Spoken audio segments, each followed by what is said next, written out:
यांच्या विचाराला प्रथम अभिवादन।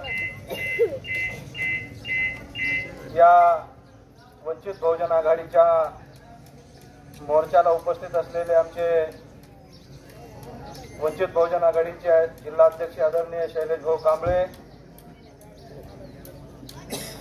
या ठिकाणी उपस्थित असलेले आमचे ज्येष्ठ नेते धम्मानंदजी साळवे, अंकुश अण्णा जाधव, या ठिकाणी वंचित बहुजन आघाडी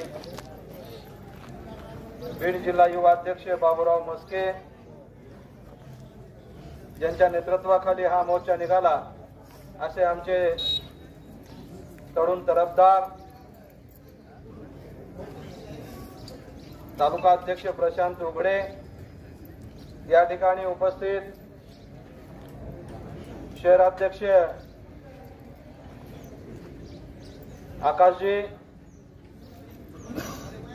संबंध मोर्चामध्ये घोषणाबाजी करून धारूर शहर दणानून सोडलं, असे आमचे बुलंद आवाजाचे तालुक्याचे महासचिव रामोजी उजगरे, आमचे घडवे साहेब, सर्वांची नावं घेता येतील आदरणीय विचारमंच आणि या शेतकऱ्यांसाठी, दिनदुबळ्यांसाठी, वंचित उपेक्षितांसाठी रखरखत्या उन्हामध्ये आपण मोर्चा काढला आणि या मोर्चामध्ये सहभागी झाला सर्व वंचित बहुजन आघाडीचे पदाधिकारी, आदरणीय बाळासाहेब आंबेडकरांचे हितचिंतक, सहकारी, सर्वांना सविनय जय भीम करतो। आणि ज्या या हरामखोर सरकारने, या देवेंद्र फडणवीस आणि अजित पवार, एकनाथ शिंदेच्या सरकारने तुमच्या आमच्यावर मोर्चा काढण्याची वेळ आणली, या हरामखोर सरकारचा या ठिकाणी जाहीर निषेध करतो, धिक्कार करतो। मित्रो, भारत देशाला स्वातंत्र्य होऊन 70-76 वर्ष झाली। ज्या 70 वर्षापूर्वी ब्रिटिशांच्या काळामध्ये ज्या आमच्या मागण्या होत्या, आम्हाला घरकुल द्या, आम्हाला पाणी द्या,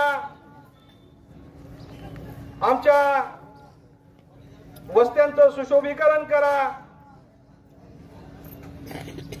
आमच्या मुलांना शिक्षणाची व्यवस्था करा, या ज्या काही मूलभूत सुविधा होत्या, या ब्रिटिश काळामध्ये बी ह्याच मागण्या होत्या आणि या स्वतंत्र भारतामध्येही याच मागण्या आहेत।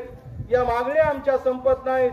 याचा अर्थ या भारत देशावर, या महाराष्ट्र राज्यावर सरकार चालवणारे, शासन करणारे हे हरामी, हे तुमच्या आमच्याकडे दुर्लक्ष करतायत, तुमच्या आमच्या मागण्याकडे दुर्लक्ष करतायत आणि तुम्हाला आम्हाला गरिबीत, दारिद्र्यात आणि दैन्यामध्ये पाहू इच्छित आहेत।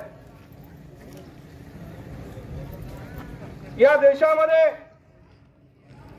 जी काही सरकारी जमीन आहे, या सरकारी जमिनीवरती इथलचा आमचा गरीब माणूस, SC ST OBCतला माणूस त्या जमिनीवरती जमीन कसून जर आपला उदरनिर्वाह भागवत असेल, इथलचं सरकार या सरकारी जमिनी सुद्धा ताब्यात घेऊ इच्छित आहे। आमची मागणी आहे, यांच्या जमिनी ताब्यात तर घेऊच नका, परंतु या सरकारी गायरान जे कष्टायत त्याच्यावर ज्यांची उपजीविका चालते, या सर्व गायरान धारकांच्या नावे इथलच्या 7/12 करा। एवढंच नाही तर या देशामध्ये 50% लोक झोपडपट्ट्या करून राहत आहेत। गेल्या 50 वर्षामध्ये ज्या ठिकाणी ते वास्तव्य करतात, ती जागा सुद्धा त्यांच्या नावे नाही आणि हे सरकार आम्ही इथलच्या मागासवर्गीयांना, इथलच्या भूमिहीनांना, इथलच्या बेघरांना आम्ही घरकुल देतोय, हे पुन्हा पुन्हा जाहिरातबाजी करून सांगतोय। अरे हरामखोरांनो, आमच्या माणसांच्या नावाने जर PTRच नसेल तर तुम्ही घरकुल देणार कुणाला? आम्ही ज्यावेळेस सर्वे केला, बंगल्यावाल्यांना घरकुलं मिळालेली आहेत। एकाच घरामध्ये 4-4, 5-5 घरकुलं दिलेली आहेत। ज्यावेळेस आमचा गरीब माणूस तहसीलला जाऊन विचारतो आम्हाला घरकुल मिळालं नाही, त्यावेळेस तहसीलदार त्या ग्रामसेवकाला विचारतो, या माणसाला घरकुल का मिळालं नाही?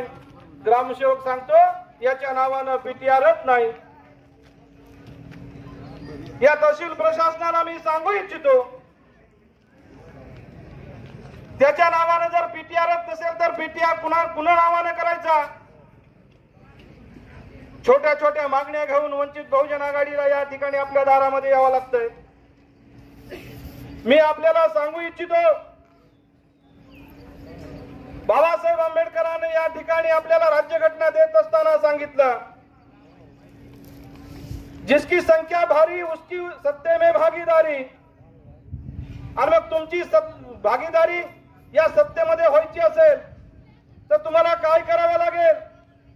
कारण या ठिकाणी सगळ्यात प्रचंड संख्येनं तुम्ही आहात, परंतु 2% 3% वाले तुमच्यावर राज्य करतायत. आता मोर्चामध्ये बघितलं, एक घोषणा होती, अरे या देवेंद्र फडणवीसचं करायचं काय, खाली मुंडकं वरी पाय. मी म्हणतो, या देवेंद्र फडणवीसचं खाली मुंडकं वरी पाय करू नका. या देवेंद्र फडणवीसला या मुख्यमंत्र्याच्या खुर्चीहून हटवा.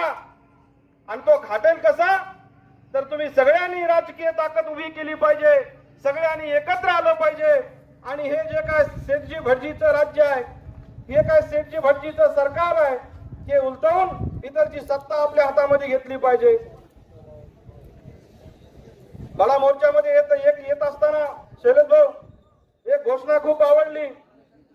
एका तरुण कार्यकर्त्याने घोषणा दिली, तख्त बदल दो, ताज बदल दो, बेईमानों का राज बदल दो.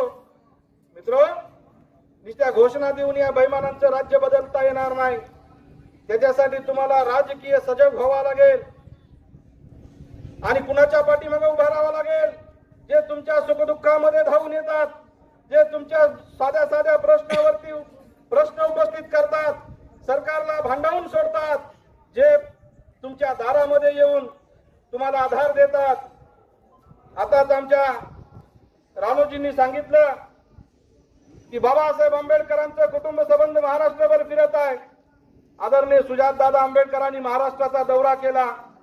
ज्या शेतकऱ्यांची शेती वाहून गेली, जो शेतकरी या महाराष्ट्रातला हवालदिल झाला, या शेतकऱ्याला आधार देण्याचं काम सुजातदादांनी केलं. मला वाटतंय या महाराष्ट्रामध्ये वंचित बहुजन आघाडीची विरोधी पक्षाचं काम करते. या राज्यामध्ये विरोधक कोण आहे आणि सत्ताधारी कोण आहे हेच लक्षात येत नाही. खऱ्या अर्थाने वंचित बहुजन आघाडी ही छोट्या छोट्या समूहांचे प्रश्न या ठिकाणी शासन दरबारी मांडून या ठिकाणी प्रश्नाला वाचा फोडण्याचं काम करत आहे. आणि म्हणून तुम्हाला जर तुमचे प्रश्न सोडवून घ्यायचे असतील तर तुम्हाला या बेईमानांचं राज्य उद्ध्वस्त करावं लागेल. आणि ते राज्य कधी उद्ध्वस्त होईल तर येणाऱ्या प्रत्येक निवडणुकीमध्ये सगळ्यांनी मिळून वंचित बहुजन आघाडीच्या उमेदवारांना निवडून देऊन सभागृहामध्ये जर पाठवलं तर सभागृहामध्ये तुमच्या या प्रश्नांची सोडवणूक होणार आहे. म्हणून या मोर्चाच्या निमित्तानं आपल्याला आव्हान करतो, आदरणीय बाळासाहेब आंबेडकर आणि वंचित बहुजन आघाडी जे जे निर्णय घेतील, जे जे उमेदवार तुम्हाला टाकतील, त्या उमेदवाराला आपण प्रचंड बहुमतानं निवडून द्यायचंय आणि या ठिकाणी सभागृहामध्ये पाठवायचंय आणि आपल्या प्रश्नांची सोडवणूक करायची. आणि ते आपण करसाल अशी अपेक्षा व्यक्त करतो आणि या ठिकाणी थांबतो. जय भीम.